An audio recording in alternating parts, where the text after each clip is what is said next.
క్రీస్తునందు సహోదరి సహోదరులారా, ప్రభువైన యేసు క్రీస్తు నామములో హృదయపూర్వక వందనాలండి. ముందుగా ఇంత మంచి సమయాన్ని ఇచ్చిన తండ్రి అయిన దేవునికి ప్రభువైన క్రీస్తు ద్వారా కృతజ్ఞతాస్తుతులు చెల్లిస్తున్నానండి. అందరూ బాగున్నారండి? వాక్యం చదువుకున్న తర్వాత ప్రార్థన చేసుకొని పాఠంలోనికి వెళదామండి. మత్తయి గారు రాసిన సువార్త 5వ అధ్యాయం. మత్తయి గారు రాసిన సువార్త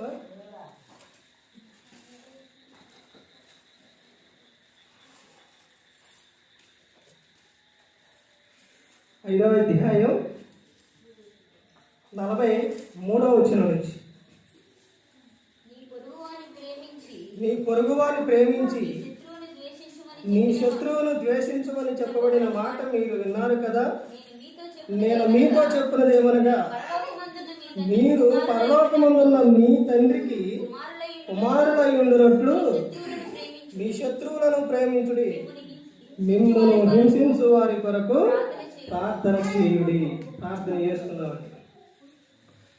పరలోకమందున్న మా తండ్రి, పరిశుద్ధ ప్రేమ గల తండ్రి, గొప్ప తండ్రి, యెహోవా తండ్రి, అయ్యా మీ ప్రియకుమారుడు యేసుక్రీస్తు ప్రభువారి ద్వారా కృతజ్ఞతాస్తుతులు చెల్లిస్తున్నాము నాయన. గొప్ప దేవ, అయ్యా 2025లో తండ్రి ఇంత మంచి సమయాన్ని ఇచ్చినందుకు లెక్కలేని స్తుతులు స్తోత్రాలు తండ్రి. అయ్యా తండ్రి, ఇంకా కొన్ని విషయాల్లో తండ్రి నూతన సంవత్సరంలోనికి వెళ్ళబోతుండగా తండ్రి ప్రతి ఒక్క విషయంలో తండ్రి మీ కృపా కాపుదల ఇచ్చేయండి నాయన. గొప్ప దేవ, ముందుగా తండ్రి అయ్యా పిల్లలకు తండ్రి అయ్యా నూతన సంవత్సరంలోనికి తండ్రి వెళ్ళే ముందు తండ్రి పోవలసిన విషయాలు తండ్రి గ్రంథం నుంచి తండ్రి కొన్ని మాటలు తండ్రి అయ్యా చెప్పడానికి తండ్రి నేను సిద్ధపడుచుండగా తండ్రి మీరే మాట్లాడండి నాయన. గొప్ప దేవ తండ్రి, కూడిక ముగిసేంత వరకు ఎటువంటి అలర్లు ఆటంకాలు లేకుండా ప్రతి ఒక్క విషయంలో నడిపిస్తారని మా ప్రభువైన యేసుక్రీస్తు నామమున వేడుకుంటున్నాం తండ్రి. ఆమేన్. ప్రభువైన యేసుక్రీస్తు నామములో హృదయపూర్వక వందనాలంటే, దేవుని కుమారుడు యేసుక్రీస్తు ప్రభువు ఈ లోకానికి వచ్చిన తర్వాత పరలోక రాజ్యం సమీపిస్తుంది కనుక మారు మనసు పొందమని ప్రకటింప మొదలుపెట్టారు. అలా చెబుతూ యేసుక్రీస్తు ప్రభువు చాలా విషయాలు చెప్పారు. అయితే ఇప్పుడు చెప్పబోయే విషయాలు సమయం ఇంకా అర్ధగంటే ఉంది కాబట్టి 30 నిమిషాలే ఉంది కాబట్టి ఈ 30 నిమిషాల్లోనే నూతన అంశం ఏంటంటే నూతన సంవత్సరంలోనికి వెళ్ళబోయే ముందు నీకు తెలుసుకోవాల్సిన విషయాలు. మీరు అనట్లా, నీవు అంటున్నారు. అంటే నీ మట్టుకు నీవు ఎలా ఉండాలి? జాగ్రత్త కలిగి ఉండాలి. సంఘానికి మొత్తానికి చెప్పే విషయం ఉంటుంది, వ్యక్తిగతంగా చెప్పే విషయం వేరే ఉంటుంది. ఇప్పుడు నీ మట్టుకు నీవు ఎలా ఉండాలి? జాగ్రత్త పడి ఉండాలి. నీ మట్టుకు నీవు ఇప్పుడు తెలుసుకోవాల్సిన ఈ విషయం ఏమిటి అని అంటే, దేవుడు సంవత్సరాలు, నూతనత్వం, నూతన సంవత్సరం, క్రొత్త సంవత్సరం. ఇప్పుడు నూతనత్వం, నూతన సంవత్సరం అనేది 3 విషయాలుగా మనకు కనపడుతుంది. పోయినసారి చెప్పానా ఏంటా 3 విషయాలు? 3 విషయాలు. ఒకటి, అసలు యేసుక్రీస్తు ప్రభువు లోకానికి ఎందుకు వచ్చారు? ఇంటికి రక్షించడానికి వచ్చారు. అందరినీ, ప్రతి ఒక్కరిని పరలోకం చేర్చాలని వచ్చారు యేసుక్రీస్తు ప్రభువు. అందులోని ఆయన మొట్టమొదటిగా ఈ నూతనత్వం, నూతన సంవత్సరం, నూతనం అనేది 3 విషయాలుగా మనకు కనబడుతుంది. ఇప్పుడు నూతన సంవత్సరంలోనికి నువ్వు వెళ్ళబోయే ముందు తెలుసుకోవాల్సిన విషయాలు, అందులోని మొట్టమొదటిగా ఏమిటి అని అంటే, ఆల్రెడీ యేసుక్రీస్తు ప్రభువు లోకానికి వచ్చారు, చెప్పారు, వెళ్ళిపోయారు. ఆ తర్వాత మీరందరూ కూడా ఆయన యొద్దకు వచ్చారు. ఎలా వచ్చారు మీరందరూ? ఎలా వచ్చారు? క్రీస్తుని నమ్మి వచ్చారు.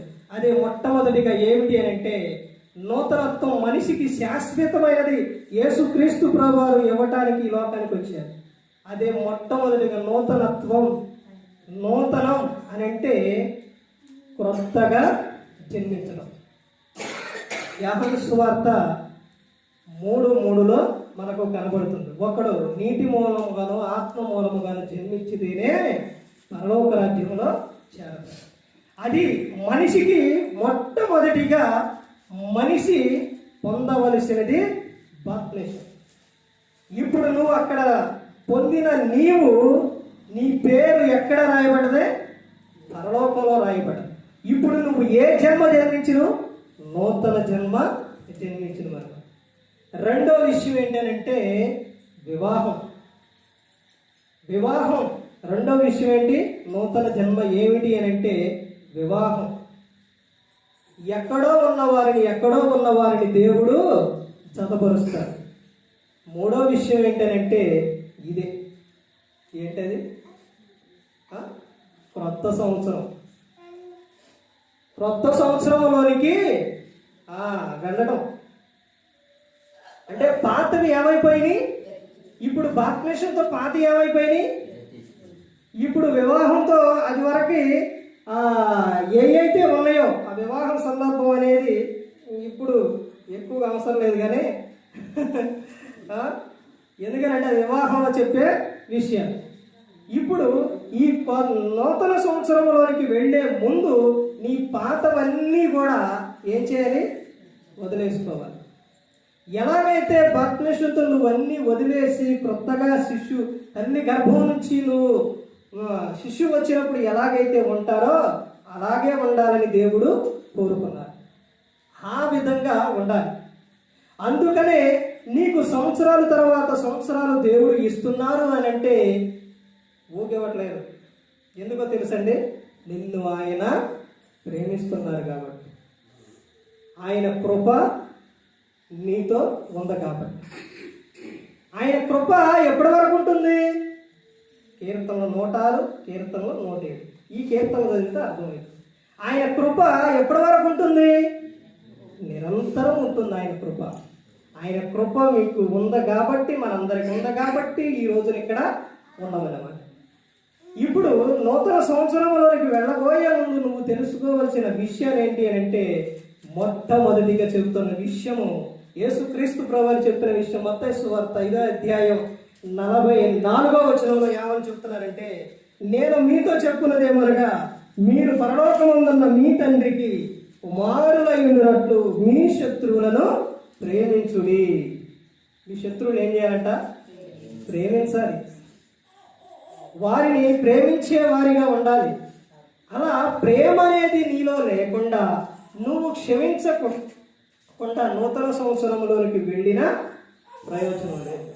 పాతది ఇంకా నీలోగా అలాగే ఉంచుకొని నువ్వు కొత్త సంవత్సరంలోనికి వెళ్ళిన ప్రయోజనం అంటే నువ్వు పాత ఏం చేయాలి? విడిచిపెట్టేయాలి. వాటిని నీలో ఉండకూడదు. ఇక దేవుడు నిన్ను ప్రేమించి నీకు ఈ సంవత్సరం అంతటిలో దేవుడు నిన్ను ఏం చేశారు? సంవత్సరం ఇచ్చారు. 2025 ఇచ్చారా? ఈ 2025 అంతా కూడా ఏం చేశారు? ఎందుకు మీరు అంత ముందుగా వచ్చి ఎందుకు కూర్చున్నారు? ఎందుకు దేవుణ్ణి స్తుతించారు? ఎందుకనంటే దేవుడు చేసిన మేలు. ఈ సంవత్సరం అంతటిలో దేవుడు నీకు ఏం చేసిండు? మేలు చేశారు. మేలు చేసిన దేవునికి నువ్వు చేయవలసింది ఏమిటి? దేవుడు కోరుతున్నది ఏమిటి? ఏంటంటే ఆయన కోరుతున్నది ఏమిటంటే నీ శత్రువులను ప్రేమించుడు. నిన్ను హింసించు వారి కొరకు నువ్వేం చేయాలి? ప్రార్థన చేయాలి అని చెప్తూ ఉన్నా. దేవుడు చేసిన మేలులు నీ జీవితంలోని 2025లోని ఇంకా అంతకుముందు పైన దేవుడు నీ జీవితంలో చేసిన మేలు నీకు గుర్తున్నాయా? ఎంతమంది దేవుడు చేసిన మేలును గుర్తు పెట్టుకున్నారండి? యేసుక్రీస్తు ప్రభువు మార్గాన్ని వెళ్తుంటే ఎంతమంది అండి? 10 మంది కుష్ఠరోగులు. వాళ్ళు ఏం చేశారు? యేసు ప్రభువా మమ్ములను కరుణించమని కేకలు వేసినప్పుడు యేసుక్రీస్తు ప్రభువారు మీరు వెళ్ళి యాజకులకు కనపరుచుకున్నాడు అని ఆ యాజకుడు కనపరుచుకోమని చెప్పినప్పుడు వాళ్ళు మార్గాన వెళుతూ ఉంటే ఏం జరిగిందండి? స్వస్థత కలిగింది. స్వస్థత కలిగినప్పుడు ఎంతమంది తిరిగి కృతజ్ఞతాస్తుతులు చెల్లించడానికి వచ్చారండి? ఎంతమంది వచ్చారు? ఒక్కళ్ళే వచ్చారు. ఆ ఒక్కడు కూడా ఎవరో? అన్యుడు, సమరయుడు. అంటే దేవుడు నీకు మేలులు చేస్తే నువ్వు దేవునికి కృతజ్ఞతాస్తుతులు చెల్లిస్తున్నావు. దేవుడు చేసిన మేలులకు నువ్వు చేస్తున్నది ఏమిటి? ఒక్కసారి ప్రతి ఒక్కరూ కూడా పరీక్షించుకోవాలి. మరలా దేవుడు నిన్ను ప్రేమించి దేవుని కృప నీతో, ఆయనకు నిరంతరము కూడా ఎప్పుడు కూడా ఆయన కృప నీతోనే ఉండాలి, ఆయన నీతోనే ఉండాలని ఆయన కోరుకుంటూ నీకు మరలా ఇంకొక సంవత్సరం ఇస్తున్న ఆయనకు నువ్వు చేస్తున్నది ఏమిటి? ఆయనకి చేస్తున్నది ఒక పాట ఉండిద్దండి, యెహోవా నాకు వెలుగాయే, యెహోవా నాకు రక్షణాయే అనే ఆ పాటలోని అర్థం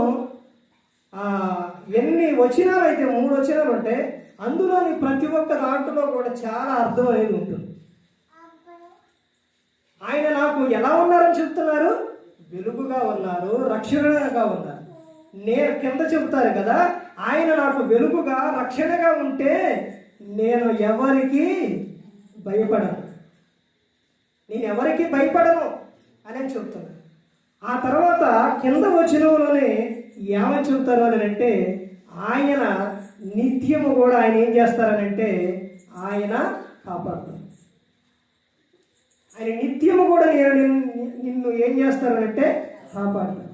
ఎలా కాపాడుతారనంటే అలా కాపాడిన ఆయనకు నువ్వు చేయవలసినది ఏమిటి అని అంటే 2వ వచనంలో చెబుతారు కదా, స్తుతి యాగం. నిత్యము కూడా స్తుతి యాగం చేయాలి. తర్వాత కింద వచనంలో ఏం చెబుతారనంటే ఆయన కృప నిత్యం ఉండును. ఎందుకో తెలుసండి? ఆయన కృప ఉండేది ఎందుకో తెలుసా? ఆయన కృప మనతో ఎందుకో తెలుసా?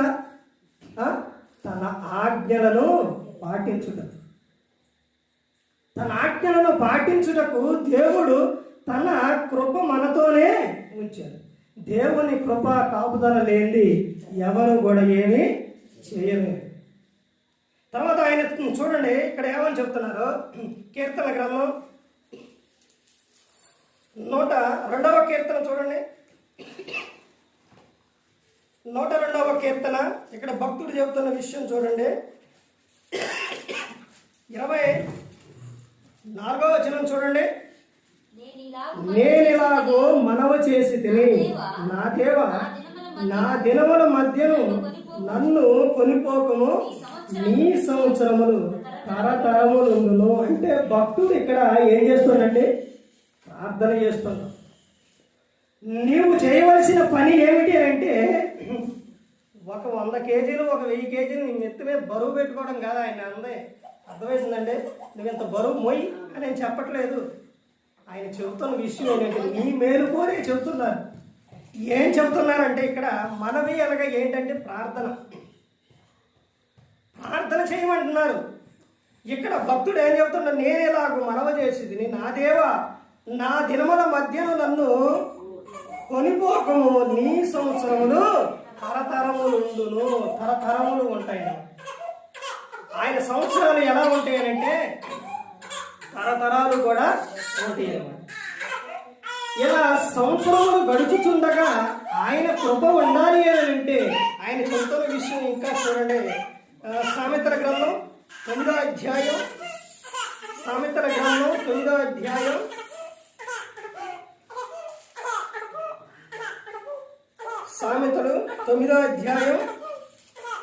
10వ వచనం నుంచి చూడండి. యెహోవా యందు భయభక్తులు కలిగినయే జ్ఞానములకు మూలము, పరిశుద్ధ దేవుని గూర్చిన తెలివియే జనకు ఆధారం. 11వ వచనం.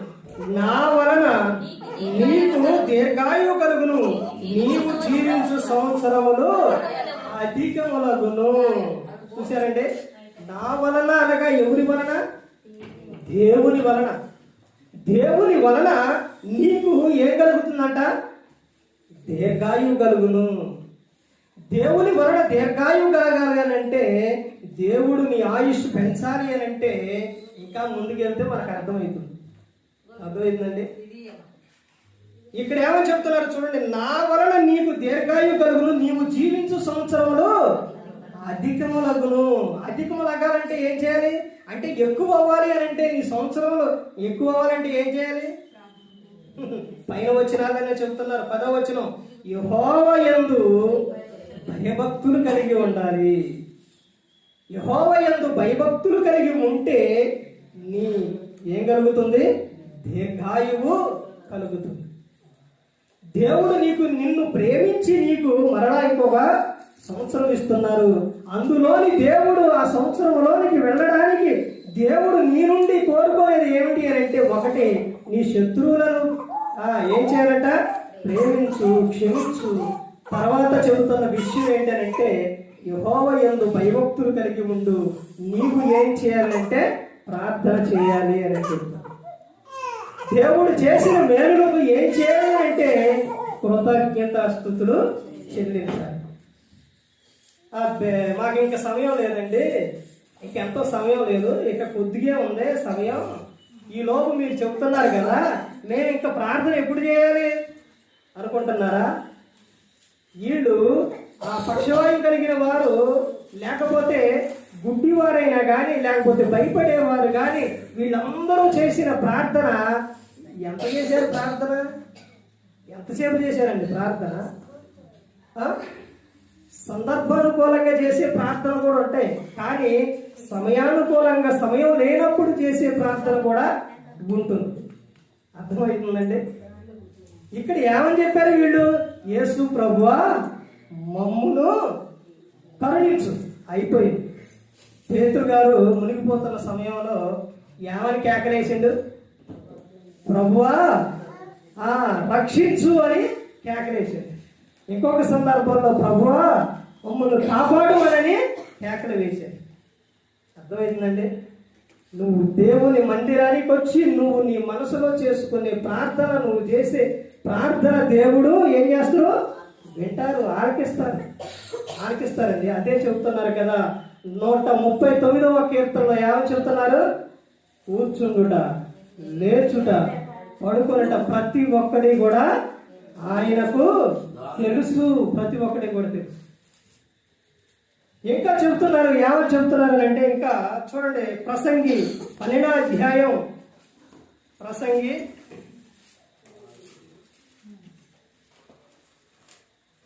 12వ అధ్యాయం వచనం చెప్పండి. వచనం చెప్పండి అండి. ఇప్పుడు చెప్పే పాఠానికి సందర్భానికి ఆ వచనం చెప్పండి. 12వ అధ్యాయం 1వ వచనం నుంచి చూడండి ఏమని చెప్తున్నారు. దినములు రాకముందే ఇప్పుడు వీటి యందు సంతోషము లేదని నీవు చెప్పు సంవత్సరములు రాకముందే తేజస్సులకు, సూర్య చంద్ర నక్షత్రములకు, చీకటి కమ్మకముందే, వాన వేలిసిన తర్వాత, మేఘములు మరలా రాకముందే, నీ బాల్య దినముల యందే నీ సృష్టికర్తలో స్మరణకు తెచ్చుకును. దుర్దినములు రాకముందే ఏం చేయాలంట? ఏం చేయాలి? సృష్టికర్త స్మరణ జరగాలి. ఎప్పుడు జరగాలి? నీ బాల్య దినముల యందే సృష్టికర్త స్మరణ జరగాలి. బాల్యములో వేసిన పునాది ఎలాంటిది అంటే, సామెతలు 22:6, బాలుడు నడవలసిన త్రోవల వాడికి నేర్పుము, వాడు పెద్దవాడైనప్పుడు అన్నకాడ పుట్టినోట్లో అంటుండిద్ది. కింద ఏముంటుందో తెలుసండి? వృద్ధుడైనప్పుడు వరకు. అంటే బాల్యంలో వేసిన పునాది వాడు వృద్ధుడయ్యే వరకు కూడా తొలగిపోడు. అందుకనే ఏమని చెప్తున్నారంటే, బాల్య దినముల యందే ఏం జరగాలి? సృష్టికర్త స్మరణ జరగాలి. అలా జరిగితే ఏం జరుగుతుంది అంటే, వాళ్ళు ఎలా ఉంటారో తెలుసండి? బాల్య దినముల యందే సృష్టికర్త స్మరణ జరిగితే వాళ్ళు ఎలా ఉంటారంటే, కీర్తన గ్రంథం 1వ అధ్యాయం 2-3 వచనాలు చదివితే, యెహోవా యందు యెహోవా ధర్మశాస్త్రమును ఆనందిస్తూ దివారాత్రము దాన్ని ధ్యానించువాడు ధన్యుడు. అతడు ఆకు వాడక తన కాలమందు ఫలమిచ్చు చెట్టు వలె ఉండును. ఎలా ఉంటాడంట?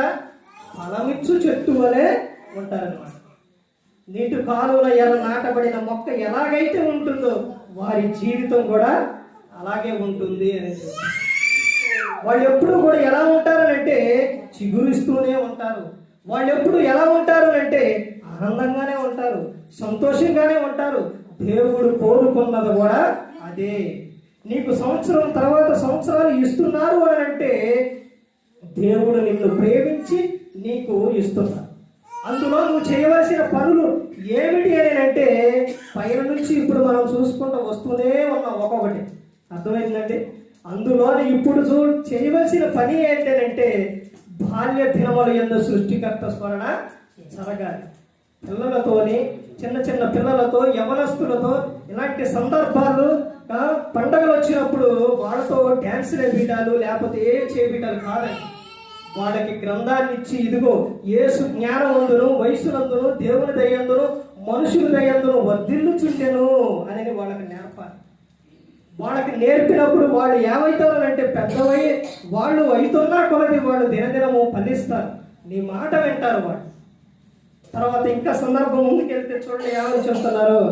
పేతురు గారు రాసిన 2వ పత్రిక 3వ అధ్యాయం 8-12 వరకు చూస్తే అక్కడ చెబుతున్న విషయం ఏంటంటే ఎందుకు దేవుడు అందరినీ ప్రేమిస్తున్నారంటే అందరి పట్ల దీర్ఘశాంతం చూపిస్తున్నాడు. ఎందుకు అని అంటే ఎందుకు చూపిస్తానంటే దీర్ఘశాంతం అందరూ అంతటను కూడా మారు మనస్సు పొందాలి.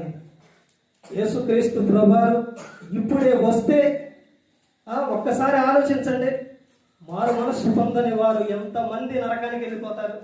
ఆ నరకానికి వెళ్ళిపోకూడదని యేసుక్రీస్తు ప్రభువారు అందరి పట్ల ఏం చూపిస్తున్నారంటే దీర్ఘశాంతం చూపిస్తున్నారు.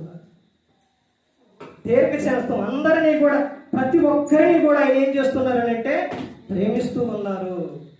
తర్వాత ఇంకా ముందుకెళ్తే చూడండి సామెతలో 16వ అధ్యాయం 16వ అధ్యాయం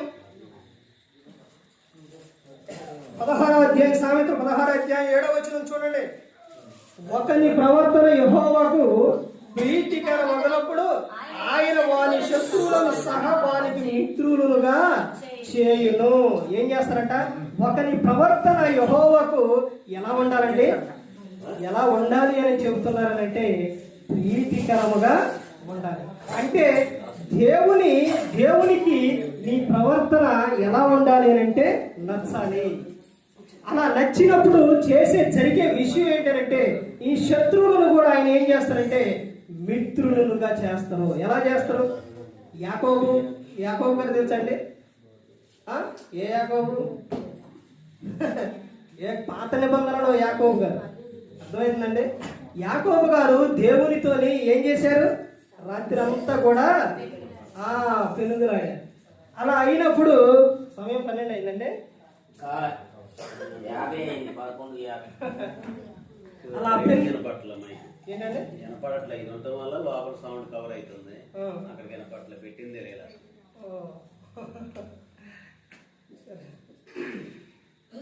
బయట అసలు రావట్లేదు అయ్యారు. అయితే ఇది ఎక్కువైతుందిగా లోపల మీకు, అది దాన్ని తగ్గించేసారు. నేను ఆఫ్ చేద్దాం. దీన్ని ఆపితేనే అది. అయితే అక్కడ జరిగిన విషయం ఏంటంటే దేవునితోని ఆయన పెనుగులాడినప్పుడు తెల్లవారిన తర్వాత యాకోబు గారు ప్రయాణమై వచ్చినప్పుడు యాకోబు గారికి ఎంతమంది శత్రువులుగా ఉన్నారనంటే అంటే ఆయన ప్రవర్తన మొదటిలోనే ఆ విధంగా ఉంది. ఆ తర్వాత ఏశావు ఆయనను చంపడానికి వస్తూ ఉన్నప్పుడు యాకోబు గారు ముందుగా చేసిన విషయం ఏంటంటే దేవునితోనే పెనుగులాడి. అప్పుడు ఏశావు యాకోబు భయపడుతూ ఉన్నాడు. ఏమనంటే ఆయన వచ్చి నన్ను చంపేస్తారేమో అనే భయపడుతున్న ఆ సందర్భంలోని ఏశావు మాత్రం వచ్చి ఆయనను ఏమని అన్నాడా? ఏమీ అనలేదు. అర్థమైందండి? అలాంటి మనస్సు దేవుడు ఏశావుకి ఇచ్చాడనంటే ఇక్కడ జరిగిన సందర్భం ఏంటంటే యాకోబు గారి ప్రవర్తన దేవునికి ఎలా అనిపించింది? ప్రీతికరముగా అనిపించింది. అంటే అలా అనిపిస్తే జరిగే విషయం ఏంటంటే శత్రువులను కూడా దేవుడు ఏం చేస్తారో మిత్రులుగా చేస్తారు అని చెప్తారు. నీ శత్రువులు ఎదుటే నీకేం చేస్తారో తెలుసండి, భోజనమును సిద్ధపరుస్తారు. దేవుడు అంత గొప్ప దేవుడండి. తర్వాత ఇంకా ముందుకెళ్తే చూడండి, ఇంకా చెబుతున్న విషయం, నువ్వు భూమి మీద దీర్ఘాయువంతుడిగా ఉండాలంటే, నీ సంవత్సరంలో అధికం అవ్వాలి అని అంటే చూడండి ఏం చెబుతున్నారు. అపోస్తలుడైన పౌలు గారు ఎఫెసీయులకు రాసిన పత్రిక, అపోస్తలుడైన పౌలు గారు ఎఫెసీయులకు రాసిన పత్రిక 6వ అధ్యాయం 1వ వచనం నుంచి చూడండి. పిల్లలారా, ప్రభువునందు మీ తల్లిదండ్రులకు విధేయులై ఉండి, ఇది ధర్మమే, నీకు మేలు కలుగునట్లు నీ తండ్రిని నీ తల్లిని సన్మానింపు, అప్పుడు నీవు భూమి మీద దీర్ఘాయువంతుడు వద్దువు. ఇది వాగ్దానంతో కూడిన ఆజ్ఞలలో మొదటిది. అంటే నేను దేవుని మాత్రం నేను ప్రేమిస్తాను, మందిరానికి మాత్రం వెళ్తాను, నాకు తల్లిదండ్రి అంటే ఇష్టం లేదు, వాళ్ళని నేను చూడను అని అంటే, ఇక్కడ దేవుడు చెబుతున్న విషయం చూడండి ఏం చెబుతున్నారు. నాయన, నీవు ఎలాగైతే నువ్వు నన్ను ప్రేమిస్తున్నావో అలాగే నీ తల్లిని తండ్రిని నువ్వేం చేయాలి, ప్రేమించాలి, వారి మాట వినాలి అని చెబుతున్నారు. నువ్వు భూమి మీద దీర్ఘాయువంతుడిగా ఉండాలి అని అంటే ఏం చెబుతున్నారు, నీ తల్లిని తండ్రిని నీవు సన్మానించు, వారి మాట విను, వారిని ప్రేమించు, వారిని ప్రేమించు అని చెబుతున్నారు. యేసుక్రీస్తు ప్రభువారు ఈ లోకానికి వచ్చి సిలువలో ఆయన ఉన్నప్పుడు, సిలువలో ఉన్నప్పుడు తల్లిని ఒంటరిగా వదిలిపెట్టి వెళ్ళారండి. దేవుడు చెప్పిన ప్రతి ఒక్కడే యేసుక్రీస్తు ప్రభువారు చేశారు. అదేవిధంగా యేసుక్రీస్తు ప్రభువారు చెప్పినట్టు భూమి మీద ప్రతి ఒక్కరు కూడా చేయాలి. దేవుడు చెబుతున్న విషయం ఏంటంటే, నువ్వు భూమి మీద దీర్ఘాయువంతుడుగా ఉండాలి అంటే నీ తండ్రిని నీ తల్లిని నువ్వేం చేయాలి, సన్మానించాలి. నువ్వు నీ తండ్రిని తల్లిని నువ్వు చూడకపోతే బైబిల్ గ్రంథం చెబుతున్న విషయం ఏంటంటే, మనుషుడా, నువ్వేదైతే విత్తుతావో ఆ పంటనే కోస్తావు. నువ్వు ఇప్పుడు ఎలాగైతే వారిని చూస్తావో రేపు తర్వాత భవిష్యత్తులో నీ పిల్లలు కూడా నిన్ను అలాగే చూస్తారు. ఇది బైబిల్ చెబుతున్న సత్యం. అందుకని కింద వచనాలు 4వ వచనం చెబుతున్నారు కదా, తండ్రులారా మీ పిల్లలకు కోపం రేపక ప్రభు యొక్క శిక్షలోను బాధలోను వారిని పెంచుడి అని చెబుతున్నారు. భూమి మీద దీర్ఘాయువంతుడుగా ఉండాలి అని అంటే ఒకటి, దేవుని యందు భయభక్తులు కలిగి ఉండాలి. శత్రువులను ఏం చేయాలి, క్షమించాలి, ప్రార్థన చేయాలి. అలాగే తండ్రిని తల్లిని నువ్వేం చేయాలి, సన్మానించాలి అని చెబుతున్నారు. ఇవి నూతన సంవత్సరంలోనికి వెళ్ళే ముందు ప్రతి ఒక్కరు కూడా తెలుసుకోవాల్సిన విషయం. ఇప్పుడు మీరు నూతన సంవత్సరంలోనికి వచ్చారా? ఇప్పుడు వచ్చిన మీరు ఈరోజు ఉదయం ఎన్ని గంటలకి, 11 గంటలకు మరలా ప్రార్థన ఉంటుంది కాబట్టి వచ్చిన మీరు ఎలా ఉండాలి, ఏ విధంగా ఉండాలి అనే విషయము మనం 11 గంటలకు ఆ సమయంలో అప్పుడు తెలుసుకుంటాం. అర్థమైందండి? ఎందుకనంటే దేవుడు అందరినీ కూడా ప్రేమించి సంవత్సరాన్ని ఇచ్చారు. అలాగే ఇంకా సంవత్సరాలు అనేకమైన సంవత్సరాలు దేవుడు మనందరికీ ఇచ్చును గాక. భూమి మీద మనందరము ఫలించి అభివృద్ధి చెందును గాక. దేవుడు కోరుకున్న విషయం అది. యోహాను సువార్త 15వ అధ్యాయం 7వ వచనం. అర్థమైందండి? నా యందు మీరును మీ యందు నా మాటలు నిలిచి ఉన్న ఎడల మీకేది ఇష్టమో అడుగుడి. కొత్త సంవత్సరంలో అడగండి, దేవుడు ఇస్తారు. అర్థమైందండి? అడగాలండి. ఆయన మన తండ్రి, ఆయన మనం అడగాలి, అడిగితేనే మనకు ఇస్తారు. అందుకని ప్రతి ఒక్కరు కూడా అలా అడిగినప్పుడు ఆయన మనకు ఏదైనా కానీ ఇచ్చేవారిగా ఉన్నారు. అందుకని ప్రతి ఒక్కరు కూడా గమనించండి, ఏ ఒక్కరు కూడా నరకానికి వెళ్ళిపోకూడదని యేసుక్రీస్తు ప్రభువు మనందరినీ ప్రేమించి ఈ లోకానికి వచ్చి మన కోసం శిలువలో తన ప్రాణాన్ని పెట్టి, మరి ఈ విధంగా నిలబెట్టి మాట్లాడిచ్చిన తండ్రి అయిన దేవునికి కృతజ్ఞతాస్తుతులు చెల్లిస్తూ, మరి ఇంతవరకు శ్రద్ధగా ఉన్న మీకు ప్రభువు పేట హృదయపూర్వక వందనాలు చెల్లిస్తూ ఈ మాటను ముగిస్తున్నాను. అందరికీ కూడా వందనాలండి. చాలా సంతోషం అండి.